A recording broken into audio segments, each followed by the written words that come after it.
कलरटा तो पूरा जोरदार आसी बर्तमान सर्व कर नवा मटन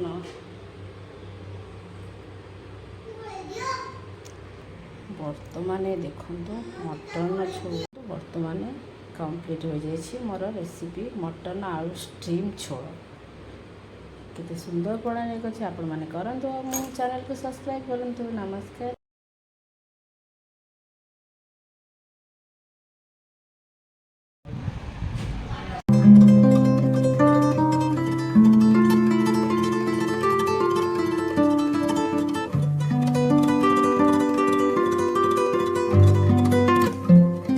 किले मटन आमती करवा आपण मान रेसिपी पुणी देखा। नमस्कार जय जगन्नाथ। आपण मानक सरजन कुकिंग चैनल को स्वागत करुँची। चलतु आज गोटे रेसिपी प्रस्तुत करवा आ रेसिपी ना है मटन करी मु को प्रणाली कर आपण मानक देखा। चलतु स्टार्ट कर वीडियो।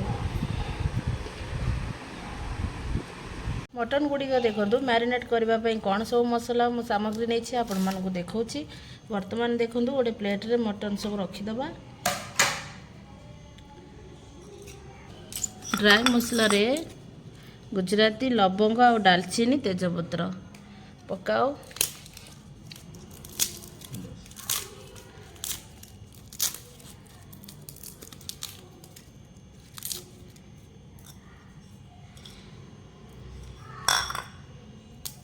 वर्तमान देखो ड्राई मसला रे गुजराती दालचीनी और लवंग तेजपत्र देदेली।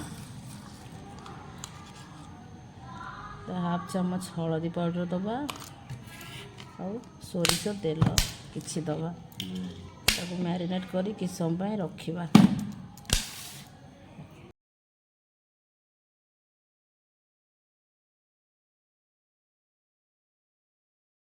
माने मटन टा मु मैरिनेट कर रखी सोरिष तेल लुण गुजराती तेजपत्र दालचीनी लवंग और हलदी पाउडर हाफ चम्मच यही सब मिसेकरी किले मटन मु नहीं आ भितर मु मैरिनेट करी 10 मिनट रखी देछि।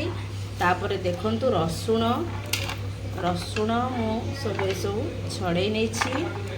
ड्राई मसला रे देखंतु गुजराती और दालचीनी आ तापर काजू मु नहीं 7-8टी काजू आउ अदा नहीं आउ पियाज 8टा पियाज को मीडियम साइज सब काटी नहीं। चलतु आज गोटे नुआ प्रणाली फ्रेंड्स रोसई करवा आमिति करुँच आपण मैंने देखु आपण मान खुशी लगुच कि ना मते कमेंट माध्यम कहतु। आज स्पेशल मटन नुआ प्रणाली रे मु आपण मान करेबी। चलतु वर्तमान प्रेशर कुकर मु बसई नहीं गैस उपरे ता भितर मटन गुड़िक दे किछि समय पाई सिझे दबा कारण 2टी हुइसिल दे सिझे दबा मटन।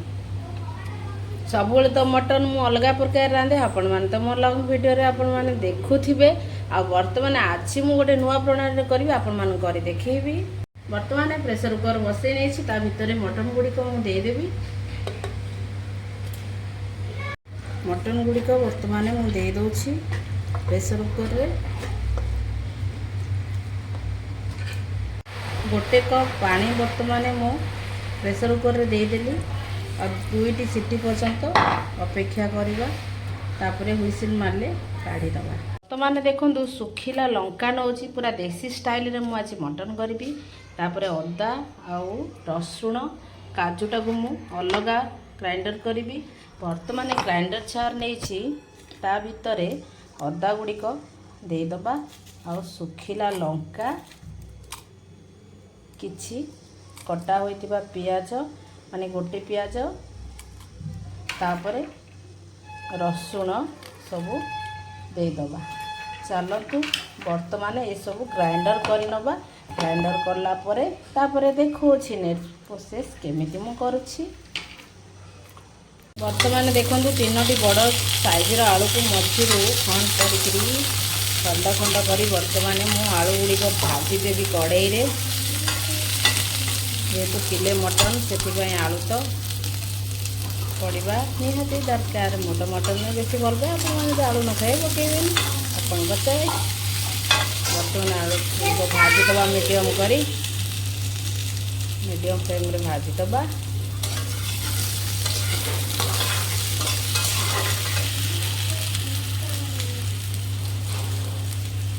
ମୁଁ ଆଳୁର ଚୋପା ହିଁ ରଖିଛି, ଆପଣମାନେ ଚାହିଁଲେ ଚୋପା ଗୁଡ଼ିକ ବି କାଢ଼ିଦେବେ। ଆଳୁଟା ବ୍ରାଉନ୍ ପଡ଼ିବା ପର୍ଯ୍ୟନ୍ତ କଣ୍ଟିନ୍ୟୁ ଭାଜିବା। ବର୍ତ୍ତମାନ ଦେଖନ୍ତୁ ଆଳୁ ଗୁଡ଼ିକ ଯେଉଁ ଭାଜିଛି ସବୁ ବ୍ରାଉନ୍ ହୋଇଗଲାଣି। କାଢ଼ିଦେବା ଗୋଟେ ପ୍ଲେଟ୍କୁ, ଗୋଟି ଗୋଟି କରି ସବୁ କାଢ଼ିଦେବା ଆଳୁ ଗୁଡ଼ିକ।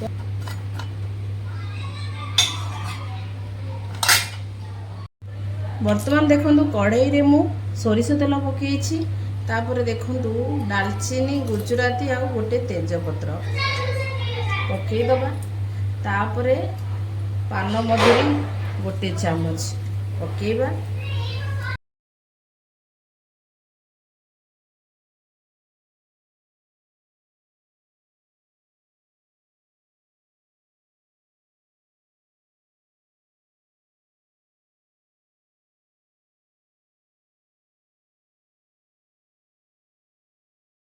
ବର୍ତ୍ତମାନ ଦେଖନ୍ତୁ ପିଆଜ ଗୋଲ୍ଡେନ୍ ବ୍ରାଉନ୍ ହୋଇଗଲାଣି। ତା ଭିତରେ ଆମେ ଲଙ୍କା ପାଉଡ଼ର ଦେବା। ଆଉ ଲଙ୍କା ପାଉଡ଼ର ଦେବା ଯେହେତୁ ମୁଁ ମସଲାରେ ଶୁଖିଲା ଲଙ୍କା ଦେଇଛି, ଆପଣମାନେ ଯେଉଁ ଅନୁସାରେ ରାଗ ଖାଇବେ ସେଇ ଅନୁସାରେ ଆଡ଼୍ କରିବେ।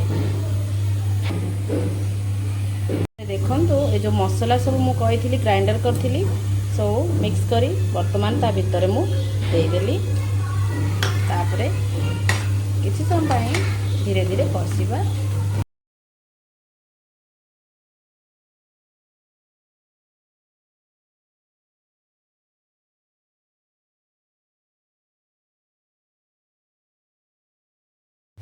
ବର୍ତ୍ତମାନ ମସଲାଟି ମୋର ଅଧା କଷି ହୋଇଗଲାଣି। ତା ଭିତରେ ମୁଁ ଗୋଟେ ଟମାଟୋ ଗ୍ରାଇଣ୍ଡର କରିଥିଲି ଦେଇ ଦେଉଛି।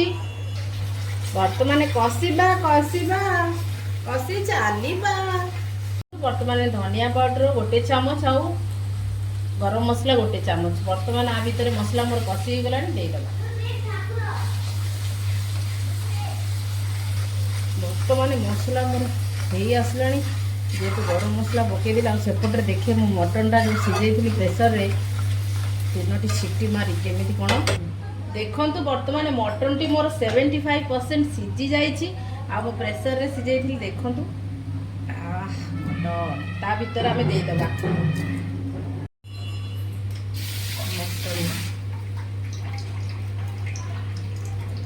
ବର୍ତ୍ତମାନ ମସଲାଟି ମୋର ହୋଇଗଲାଣି।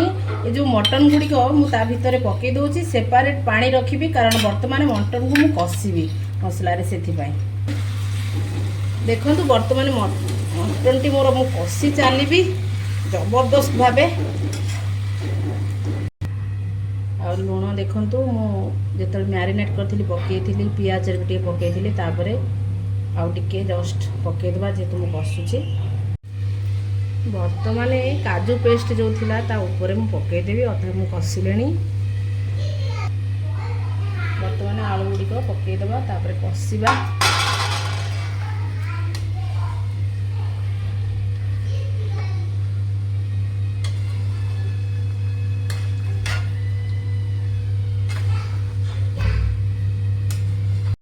ଦେଖନ୍ତୁ ମଟନ କଷି ହୋଇଗଲାଣି। ତା ଭିତରେ ଯେଉଁ ମଟନ ଗୁଡ଼ିକ ସିଟି ମାରିଥିଲି, ସେ ଯେଉଁ ପାଣି ଥିଲା ସେଇ ପାଣି ଗୁଡ଼ିକ ବର୍ତ୍ତମାନ ଦେଉଛି। ନୂଆ ପ୍ରଣାଳୀରେ ବର୍ତ୍ତମାନ ତ ମଟନ ଝୋଳ ଚାଲିଛି। ଆଉ ତାପରେ ମଟନ ମସଲା ଗୋଟେ ଚାମଚ ପକାଇଦେବା ଆଉ ତାକୁ ଗୋଳେଇ ଦେବା।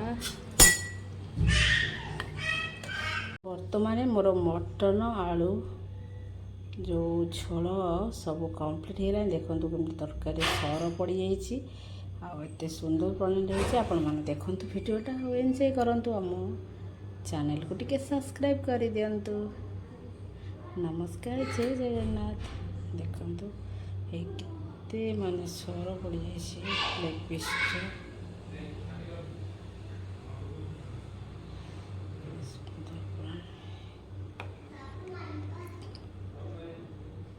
ମଟନ କରି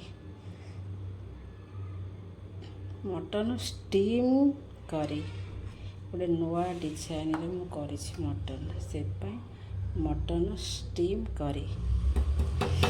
ଆପଣମାନେ ଦେଖନ୍ତୁ ଆଉ ଏନ୍ଜୟ କରନ୍ତୁ। ବାସ୍ନା ତ ବହୁତ ଆସିଲାଣି। ମୋତେ ତ ଆପଣମାନେ ଖାଆନ୍ତୁ ମଟନ ଆଉ ଏନ୍ଜୟ କରନ୍ତୁ। କଲର୍ଟା ତ ପୁରା ଜୋରଦାର ଆସିଛି। ବର୍ତ୍ତମାନ ସର୍ଭ କରି ନେବା ମଟନ।